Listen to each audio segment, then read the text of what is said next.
Hey viewers, welcome to my channel यूमेसी maths classes. Guys, आज हम करने वाले हैं डिटर्मिनेंट। डिटर्मिनेंट स्टार्ट करने से पहले आप मेरी मैट्रिक्स वाली वीडियो एक बार पहले देख लें। मैंने मैट्रिक्स पूरा डिटेल में समझा दिया है। तो मैट्रिक्स में क्या था, वो एक रेक्टेंगुलर अरेंजमेंट था किसी भी नंबर से एलिमेंट्स का। रेक्टेंगुलर अरेंजमेंट था जिसको हम ऐसे डिनोट करते थे विद स्क्वायर ब्रैकेट, मतलब ये वाली ब्रैकेट हम लगाते थे और एलिमेंट्स का अरेंजमेंट होता था। उसको हम रेक्टेंगुलर एरे इसलिए बोलते थे क्योंकि ऑर्डर 2x3, 2x2 कुछ भी हो सकता था। वहां कोई हमें पर्टिकुलर वैल्यू नहीं मिलती थी उसे सॉल्व करके। मैट्रिक्स अपने आप में एक अरेंजमेंट होता था, लेकिन उस अरेंजमेंट को यूज करके हम कोई वैल्यू फाइंड आउट करना चाहें, कोई पर्टिकुलर वैल्यू, उसे हम बोलते हैं determinant. Means it is a unique value associated with a square matrix. Determinant में कंडीशन ये आ जाती है कि आपका मैट्रिक्स स्क्वायर ही होना चाहिए। रेक्टेंगुलर मैट्रिक्स से यहाँ काम नहीं चलने वाला। और इस स्क्वायर मैट्रिक्स से एसोसिएटेड हमारे पास एक यूनिक वैल्यू आती है, वो अलग एक ही वैल्यू होती है, वो उस वैल्यू को हम बोलते हैं डिटर्मिनेंट। ठीक है, अब डिटर्मिनेंट निकालने की तरीका क्या है। Determinant of order 2 matrix. Order 2 में इसलिए लिख रही हूँ क्योंकि इसका मतलब है 2x2 मैट्रिक्स। 2x2 मैट्रिक्स है। मान लीजिए मैंने एलिमेंट्स ले लिए A B C D। इसे डिनोट कैसे करते हैं डिटर्मिनेंट से, या तो ये ऐसे ट्राइंगल बना दो और A के ऊपर 2 ऐसे स्टैंडिंग लाइन खींच दो आगे पीछे, तो ये हमारा होगा डिटर्मिनेंट को डिनोट करना। जब भी आप डिटर्मिनेंट की वैल्यू फाइंड आउट करेंगे, आप ध्यान रखेंगे A की दोनों तरफ स्टैंडिंग लाइन आपको लगानी है। अब ऑर्डर 2 के लिए कैसे करते हैं, पहले हम डायगनली ऊपर से नीचे आए, माइनस, फिर नीचे से ऊपर गए। तो A into D minus B into C या C इंटू बी, कुछ भी कह लो। ठीक है, एक क्वेश्चन कर लेते हैं। मान लो मैंने दे दिया इसका डिटर्मिनेंट फाइंड आउट करो, तो पहले ऊपर से नीचे आए 1 इंटू 2 माइनस, फिर नीचे से ऊपर गए 2 इंटू 3, तो ये हो गया 2 माइनस 3 टू 6 विच इज -4। ये था डिटर्मिनेंट ऑफ ऑर्डर 2। अब नेक्स्ट पढ़ते हैं डिटर्मिनेंट ऑफ ऑर्डर 3। तो डिटर्मिनेंट ऑफ ऑर्डर 3 करने से पहले आपको ये पता होना चाहिए प्लस माइनस प्लस, फिर माइनस प्लस माइनस, मतलब ऑल्टरनेटिवली होगा। या फिर आप ऐसा याद रख सकते हैं, जो चारों कॉर्नर्स हैं और सेंटर वाली वैल्यू वो पॉजिटिव हैं।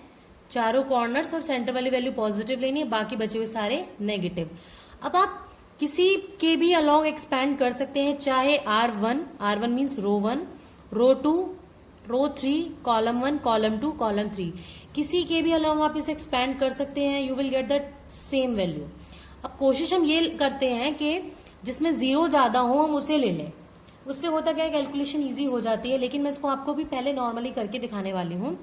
मान लो मैंने इसे अलोंग एक्सपेंड करना है R1, मेरा मन कर रहा है मुझे अलोंग करना है एक्सपेंड R1, तो आप लिखेंगे भी एक्सपैंडिंग अलोंग R1। अब R1 के लिए क्या होगा, plus minus minus, sorry plus minus plus, क्योंकि कॉर्नर पॉजिटिव थे और ये नेगेटिव था बीच वाला, अकॉर्डिंग टू दिस। यानी कि आपको एक चीज तो ध्यान रख लेनी है, +3 एक स्क्वायर ब्रैकेट लगा दो, minus of this -1, minus of this -1, या ये कह सकते थे हम डायरेक्टली +1, फिर प्लस माइनस -2। अब अंदर यहाँ क्या आएगा, यहाँ क्या आएगा देखो, 3 लेंगे तो 3 के सामने वाली रो और 3 के सामने वाले कॉलम को हम हाइड कर देंगे। हाइड करेंगे तो क्या बचेगा, एक स्क्वायर मैट्रिक्स 0 -1 -5 0, वो यहाँ लिख देंगे 0 -1 -5 0। -1 को हाइड करेंगे तो -1 के सामने वाली रो ये होगी पूरी, एंड सामने वाला कॉलम ये होगा। इसको हाइड कर दिया तो क्या बचा, 0 -1 3 0। इसी तरह -2 के सामने वाला करा तो ये बचा 0 0 3 -5 0 0 3 -5। अब इसका तो भी सिखाई था ऑर्डर 2 का कैसे, ऊपर से नीचे फिर नीचे से ऊपर। 3 इंटू 0 0 माइनस करेंगे -5 इंटू -1 को, तो माइनस माइनस प्लस 5 बन जा 5, माइनस माइनस +1 हो गया, 0 0 0 माइनस 3 और -1 मल्टीप्लाई करते हैं, माइनस का 3 आएगा, तो माइनस माइनस +3 हो गया। ये -2 इधर दोनों से मल्टीप्लाई करो 0 आना है, तो ये हो गया -15, ये हो गया +3, ये 0, तो आ गया आपका आंसर -12। अगर आप इसे किसी और के लोग एक्सपैंड करते तो भी आपका आंसर सेम आता है, बस साइन का जरूर ध्यान रखना है। अगर आप ये वाली रो लेते हो, सपोज आप ये वाली लेते ये वाला कॉलम, तो आपको ध्यान रखना था ये नेगेटिव, फिर positive negative, negative positive negative, क्योंकि इसके अकॉर्डिंग चलना है। ध्यान कैसे रखना है, कॉर्नर्स पॉजिटिव, बीच वाला पॉजिटिव और सारे नेगेटिव।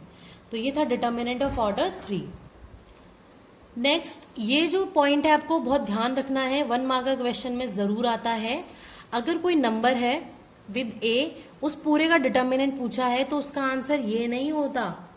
क्या होता है, जब के डिटर्मिनेंट से बाहर आता है तो के की पावर एन, और एन क्या होता है, ऑर्डर, उस ए मैट्रिक्स का ऑर्डर।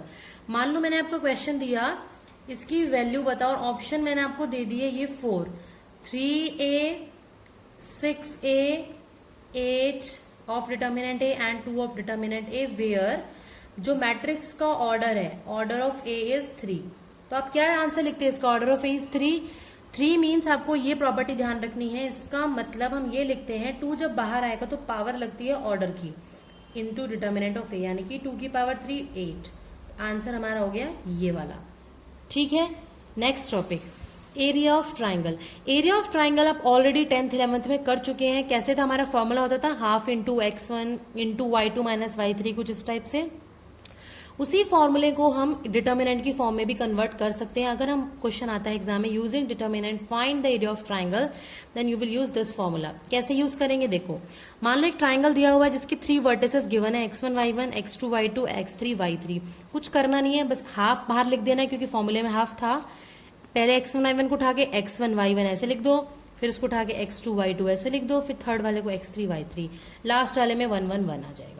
बस डिटर्मिनेंट सॉल्व करना आता ही है, 3 क्रॉस 3 का डिटर्मिनेंट सॉल्व करो, आंसर को हाफ से मल्टीप्लाई करो, then you will get the area. Last में आप लिखेंगे स्क्वायर यूनिट। ठीक है, दूसरी चीज आपको ध्यान में रखनी है, अगर आंसर इन केस नेगेटिव आता है तो नेगेटिव नहीं लिखेंगे, आप उसे पॉजिटिव लेंगे, मॉड में आंसर लिखेंगे। क्यों, एरिया कभी भी नेगेटिव नहीं हो सकता, answer should be positive number. ठीक है, नेक्स्ट बात, ये हम ऑलरेडी जानते हैं, अगर किसी ट्राइंगल का एरिया 0 होता है, इट मींस जो 3 पॉइंट्स गिवन है वो ट्राइंगल फॉर्म नहीं करेंगे, वो कोलिनियर हो जाएंगे, एक लाइन पे लाई करेंगे। तो क्वेश्चन आ जाते हैं घुमा फिरा के, इस रिलेटेड के 3 पॉइंट दे दिए और पूछ लिया शो करो ये कोलिनियर है, तो आप क्या करेंगे, सिंपल ऐसे एरिया ऑफ ट्राइंगल निकालेंगे। अगर आंसर लास्ट में 0 आ जाता है, it means they are collinear, अगर नहीं आता है तो दीज आर नॉट कोलिनियर। ठीक है, तो चलिए इससे रिलेटेड कुछ इंपॉर्टेंट क्वेश्चन सॉल्व कर लेते हैं आपके एक्सरसाइज 4.3 के। देखिए, find the area of triangle with vertices this. मैंने अभी क्या बताया था आपको कैसे लिखना है, हाफ बाहर, एक मैट्रिक्स डिटर्मिनेंट बना दिया x1 y1, मतलब पहले वाला 1 0, फिर अगला 6 0, फिर अगला 4 3, अगले में 1 1 1 आ गया। अब डिटर्मिनेंट निकालना है ना, मैं इसे एक्सपैंड करना चाहती हूँ C2 के अलॉन्ग। वाई C2 के अलॉन्ग, क्योंकि इसमें 2 0 है, कैलकुलेशन इजी हो जाएगा। अब क्या था याद है आपको, सारे कॉर्नर्स पॉजिटिव थे, बीच वाला पॉजिटिव था, बाकी सारे नेगेटिव थे। मीन्स अगर मैं ये लेने वाली हूं तो मुझे ध्यान रखना है -0 +0 और -3। अब अंदर क्या आने वाला है, 0 है, इसके सामने वाली रो इसके सामने वाले कॉलम को कर दो तो आएगा 6 1 4 1। इसके अलॉन्ग करोगे तो इसके सामने वाली रो ये हो जाएगी, ये हो गई, और कॉलम ये वाला हो गया, तो क्या बचा 1 1 4 1, 1 1 4 1। 3 के लिए करेंगे तो, और जब हम 3 को इग्नोर, 3 के लिए रे वाली रो ये वाले कॉलम को इग्नोर करेंगे, क्या आएगा 1 1 6 1, 1 1 6 1। सॉल्व करते हैं, 0 इंटू समथिंग 0, जरूरत ही नहीं है इसे सॉल्व करने की, ये भी 0, -3 इंटू ऊपर से नीचे यानी कि 1, -6 इंटू 1, तो ये हो गया, इसको तो इग्नोर कर दिया, तो हाफ इंटू 0 तो खत्म, -3 इंटू -5, तो कितना हो जाएगा 15। तो answer is 15/2 square units. Clear है। नेक्स्ट क्वेश्चन है फाइंड वैल्यू ऑफ के। बहुत इंपॉर्टेंट क्वेश्चन एग्जाम में आता है, मार्क कर लेंगे इसे। Find values of k if area of triangle is 4 square units and vertices are this. आप क्या करेंगे, स्क्वायर दिया हुआ है सब कुछ, लिख लेते हैं भाई अपना फॉर्मूला, -2 0 0 4 0 के, यहाँ आ गया 1 1 1 4। यहाँ पे एक गलती हुई है हमसे, क्या हुई है, 4 नहीं लेना, इसे प्लस माइनस लेना है। क्यों, ध्यान देना, अगर आप बोलेंगे अभी तो मैम आपने बताया आंसर पॉजिटिव लेना है एरिया ऑफ ट्राइंगल, लेकिन अभी प्लस माइनस क्यों ले रहे हैं, देखते हैं क्यों। अगर मान लो कोई ट्राइंगल ऐसे बन रहा है तो वो ऐसे भी तो बन सकता था, नीचे की साइड बन सकता था ना, डायरेक्शनली अपोजिट हो गया ना, सिर्फ वो उसकी डायरेक्शन अपोजिट हुई है, ऐसे ना हो गया वो ऐसे हो गया, डायरेक्शन इज अपोजिट। मीन्स अगर डायरेक्शन ऊपर है तो पॉजिटिव आंसर आता, अगर नेगेटिव डायरेक्शन है तो नेगेटिव आता। इसीलिए आपको प्लस माइनस लेना पड़ेगा क्योंकि आप उसको सॉल्व करने वाले हैं, ठीक है। तो इसलिए आप लेंगे इसको पॉजिटिव नेगेटिव दोनों जब आप के की वैल्यू फाइंड आउट करते हैं। बस करना कुछ नहीं, शुरू हो जाओ, डिटर्मिनेंट निकाल लो इसका सबसे पहले, इसके अलॉन्ग कर रही हूं मैं, तो -2 इंटू क्या आएगा, देखो ये इग्नोर 4 ऊपर से नीचे, 4 1 जा 4 -k 1 जा k, ये आ गया, ये 0 है, लिखने की जरूरत नहीं है, मैं ये नहीं लिख रही हूँ। लास्ट वाला +1 मीन्स ये आएगा 0 इंटू के इज 0, फिर नीचे से ऊपर -0 इंटू 4 इज ऑल्सो 0, तो ये सारा तो 0 बन गया, बट इज इक्वल टू +-4, तो ये हो गया half into -8 +2k is equal to +-4।